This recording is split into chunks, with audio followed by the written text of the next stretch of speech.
नमस्कार दोस्तों। इस वीडियो में मैं आपको बताऊंगा कि कैसे किसी प्रोडक्ट को बेचते हैं। प्रोडक्ट कुछ भी हो सकता है, वह कोई सर्विस हो सकती है या फिर कोई फिजिकल प्रोडक्ट हो सकता है।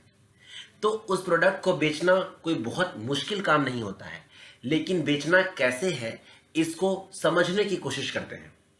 सबसे पहले एक बहुत बेसिक लेवल पर एक सेल्स प्रोग्राम को, जिसे आप एक मीटिंग में कंडक्ट कर रहे हैं और उसे क्या बेच रहे हैं, उसको किसे बेच रहे हैं और आप उसको कैसे बेच रहे हैं, से परिभाषित किया जाता है। सेल्स में आपके प्रोडक्ट और कस्टमर की सारी डिटेल्स पर फोकस रखना होता है। सेल्स प्रोग्राम के चलते वक्त आपको बदलते हुए ट्रेंड्स पर और आपके कस्टमर्स के ज़रूरतों को ध्यान में रखते हुए अपने प्रोडक्ट को एक्सप्लेन करना होता है। इन बदलावों की तरफ ध्यान देते हुए आप अपने प्रोग्राम को जब एडजस्ट करने के काबिल हो जाते हैं तो आपका सेल्स पार्ट बहुत स्ट्रांग हो जाता है और आप उस प्रोडक्ट को बेचने के काबिल हो जाते हैं और आपको वो प्रोडक्ट बेचना काफ़ी आसान लगने लगता है। तो इस चीज़ को कैसे करें, इस वीडियो में हम 3 तरह के मेथड से समझेंगे। सबसे पहला मेथड है वो है प्रोडक्ट के लिए जोश दिखाना।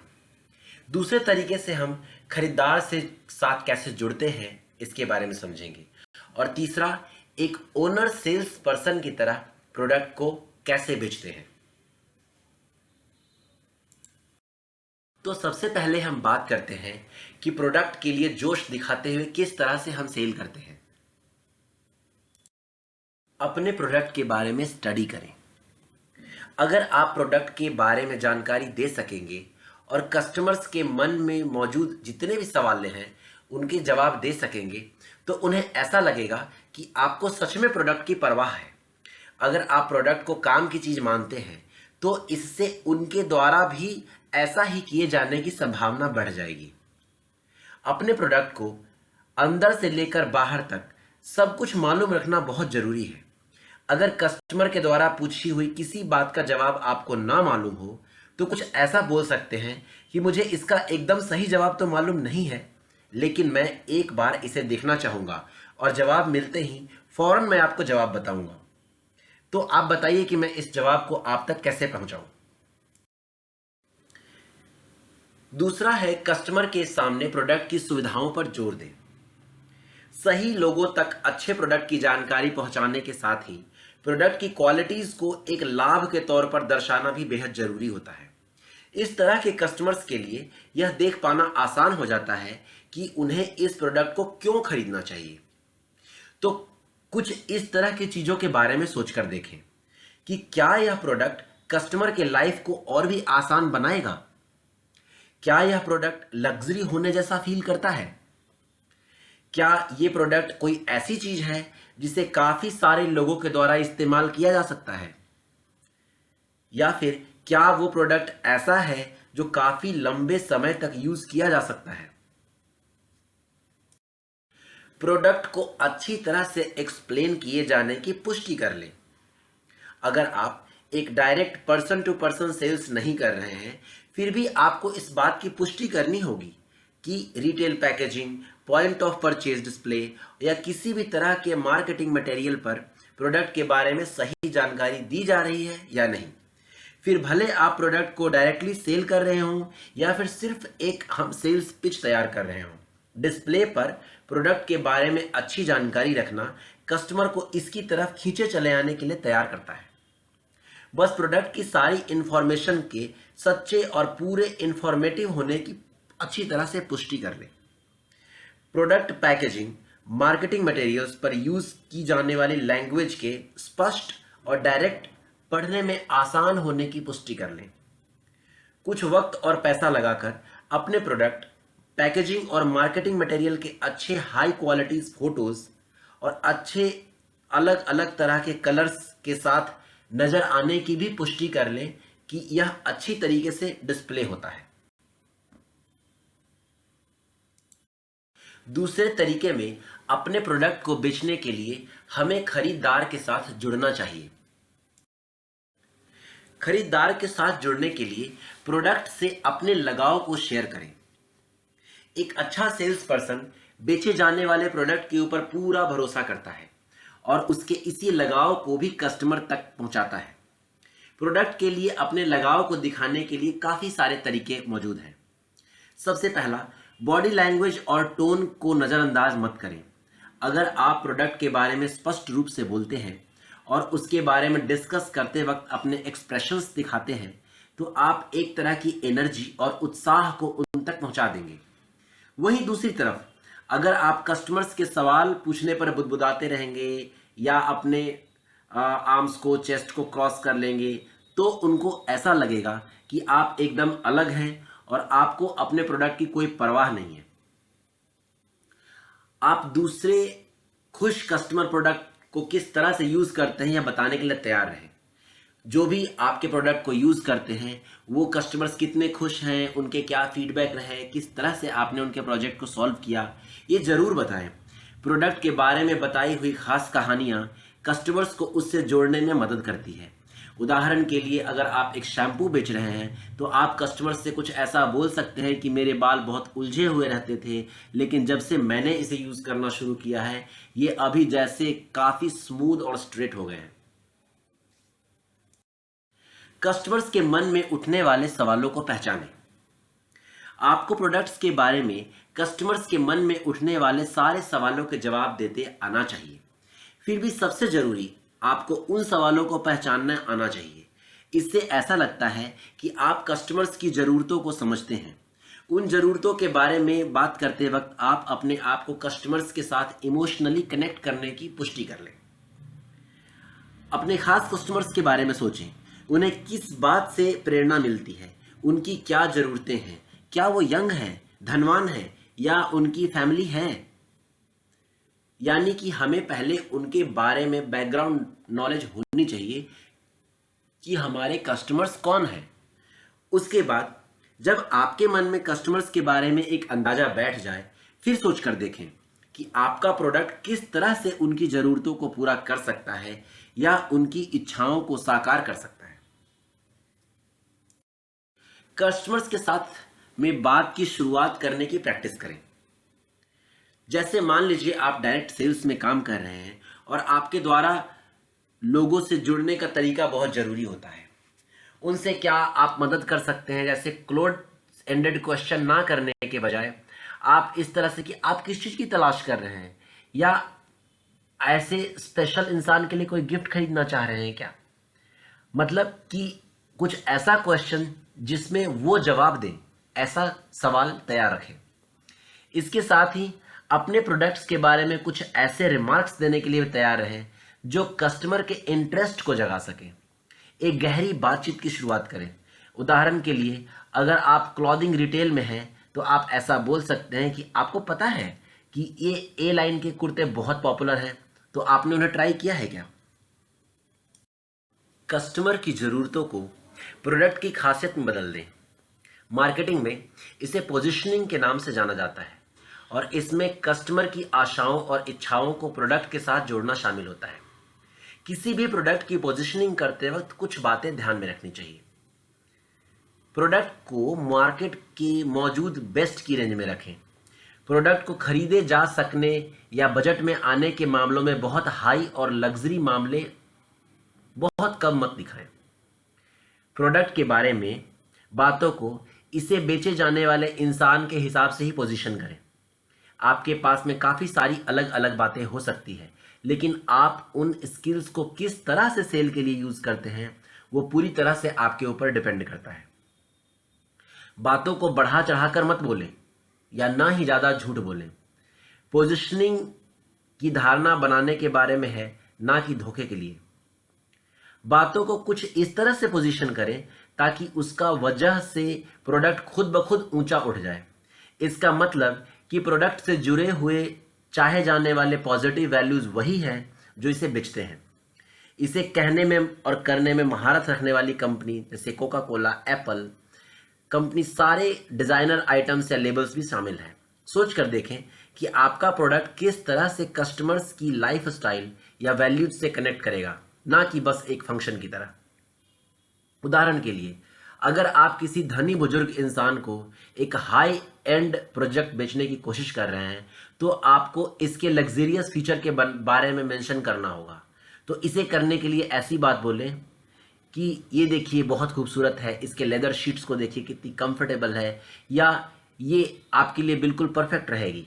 हाउएवर, अगर उसी को आप किसी 3 बच्चों वाली फैमिली को बेच रहे हैं तो इसे आपको ज़्यादा उपयोगी के फीचर के बारे में बताकर समझाना चाहिए कि ये जो तीसरी शीट है इसको काट के आप तीसरे बच्चों को रखने के लिए या फिर ग्रोसरी के लिए आप यूज़ कर सकते हैं।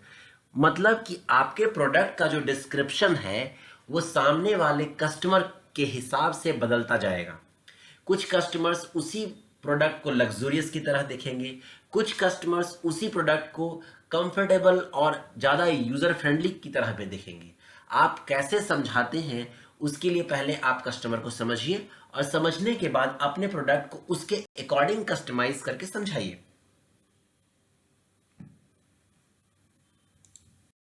प्रोडक्ट को लेकर ईमानदार रहें। लोग केवल तभी आपके प्रोडक्ट को लंबे समय तक यूज करने वाले हैं जब आप उनके साथ ईमानदारी से बात करेंगे। इसका मतलब अपने प्रोडक्ट की डिलीवरी इंफॉर्मेशंस के बारे में ईमानदार रहना और साथ ही अपने द्वारा की गई किसी गलती या गड़बड़ को भी स्वीकार करना। ईमानदारी से नहीं घबराएं, इससे भरोसे बनते हैं। अगर आप कभी भी अपने कस्टमर्स के सवालों के जवाब नहीं दे पाते हैं या उन्हें उनकी ज़रूरत की चीज़ नहीं दे पाते हैं तो फिर जितना जल्दी हो सके बाद में उनके साथ इस बात के बारे में बात जरूर कर लें। इस बात की पुष्टि कर लें कि आपके कस्टमर्स को मालूम है कि वो उनके मन में उठे सवालों या परेशानियों का जवाब पाने के लिए कभी भी आपके पास आ सकते हैं। अगर कभी भी ऐसा होता है कि वो प्रोडक्ट किसी कस्टमर के हिसाब से ठीक नहीं है तो आप उसके बारे में ईमानदार रहें और फिर कस्टमर को उसकी ज़रूरत के हिसाब से चीज़ें ढूंढने में मदद करें। फिर भले आप वो आज कोई सेल नहीं कर पाते हैं, आपकी ईमानदारी और उदारता को याद रखा जाएगा। ये शायद आपकी फ्यूचर सेल में काम आ सकता है। उदाहरण के लिए, अगर आप किसी ऐसे कस्टमर को एक स्पोर्ट्स कार बेचने की कोशिश कर रहे हैं जिसने आपको बातों बातों में बताया है कि उसके 5 बच्चे हैं जिन्हें वो रोज़ स्कूल तक छोड़ने जाता है, तो आप कुछ ऐसा बोल सकते हैं कि अगर ऐसी बात है तो आपके लिए शायद एक मिनी एसयूवी या मिनी वैन ज़्यादा सही रहेगी। लेकिन आप कभी भी सेकेंड हैंड गाड़ी की तलाश करते हैं तो मेरे पास वापस आना और मुझे बताना, मैं एक अच्छी डील दिलाने में आपकी हेल्प करूंगा। सेल को क्लोज कर दें। सेल क्लोज करने के कई स्टाइल्स और मेथड मौजूद हैं, लेकिन सबसे प्रभावी एक ट्रिक है ऑलवेज बी क्लोजिंग, ABC। जैसे आप प्रोडक्ट में खरीदार के इंटरेस्ट होने की पुष्टि कर लेते हैं तो फिर इस तरह से क्लोजिंग करने की कोशिश करें कि क्या यही वो प्रोडक्ट है जिसकी तलाश में आप हैं, या तो क्या आपको लगता है कि आपकी सारी ज़रूरतें पूरे कर सकेगा, और फिर उसके जवाब दें। कस्टमर्स को सोचने का पूरा वक्त दें। बहुत ज़्यादा भी दबाव बनाना कई खरीदारों को दूर ले जा सकता है। वे शायद घर वापस जाना चाहेंगे और ज़्यादा इंफॉर्मेशंस निकालने के लिए एक ऑनलाइन सर्च करेंगे। उन्हें अपने उत्साही और सपोर्टिव पिच को ध्यान में रखते हुए ऐसा करने दें। अगर आप सच्चे, ईमानदार और दूसरे का ध्यान रखने वाले और उत्साही रहेंगे तो आपके द्वारा दी गई इन्फॉर्मेशंस उनके द्वारा पढ़ी गई इन्फॉर्मेशन से मैच हो जाती है, तो संभावना है कि वो वापस आपके प्रोडक्ट को लेने जरूर आएंगे। कभी कभी आपके कस्टमर्स को ही आगे बढ़कर आने देने में भलाई होती है। उन्हें सोचने का वक्त दें और जब वो ऐसा करें तब आप शांत रहें और इन्फॉर्मेशंस भी केवल तभी दें जब उन्होंने आपसे इसे मांगा हो। अपने कस्टमर्स को कभी भी आपको कांटेक्ट करने की जानकारी दिए बिना वहां से जाने मत दें।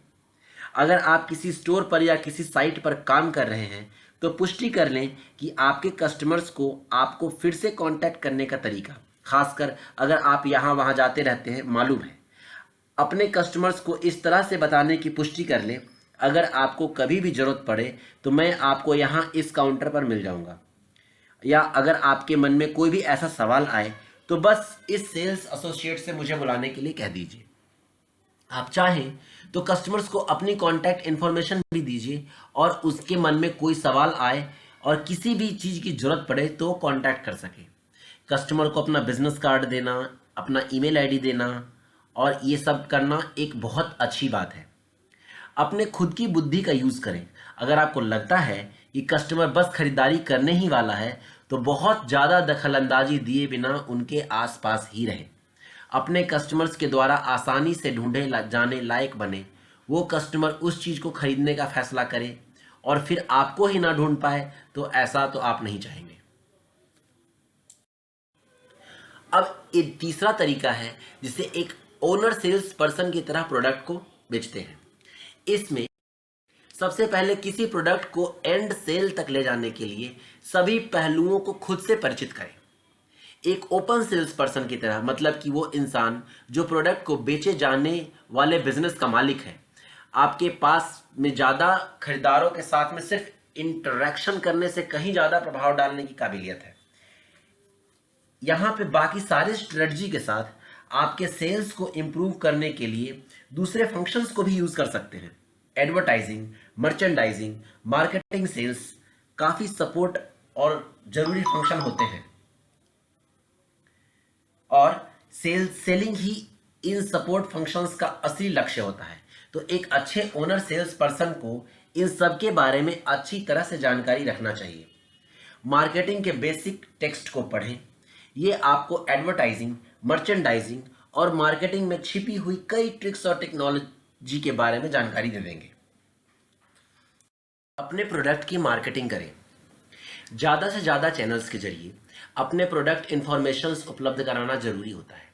आजकल कम्युनिकेशंस में प्रगति के लिए संभावित प्लेसमेंट की सीमा में बहुत अधिक वृद्धि हुई है। अपने संभावित खरीदारों को कई तरीकों से अपने संभावित प्रोडक्ट के बारे में जानने के लिए कई रास्ते दें, जैसे कि अपने मुंह से ही कुछ बोलना, radio, TV, print, email, social media, online ads वगैरह के एडवर्टाइजिंग के बारे में बोलना, सेल्स रिप्रेजेंटेटिव्स के बारे में बोलना, ट्रेड शोज करना, कॉन्फ्रेंसेस करना, कोल्ड कॉल सेल्स करना, मूवीज, स्पोर्ट्स में प्रोडक्ट प्लेसमेंट करना, लोकल कम्युनिटी इवेंट जैसे कि अपने प्रोडक्ट को डोनेट करना, या आप भी इसमें शामिल हो सकता है। सेल्स परफॉर्मेंस को रिव्यू करें। आपको रेगुलर इंटरवल्स में अपने सेल्स को एनालाइज करते रहना चाहिए। क्या प्रोडक्ट अच्छी तरह से सेल हो रहा है, क्या स्टॉक हाई या लो है, क्या आपको फ़ायदा हो रहा है, आपके प्रतिद्वंदी किस तरह से परफॉर्म कर रहे हैं। इन सवाल के जवाब में काबिल होकर अपनी सेल्स को बढ़ाने में मदद मिलेगी और आपकी ग्रोथ भी स्थिर रहेगी।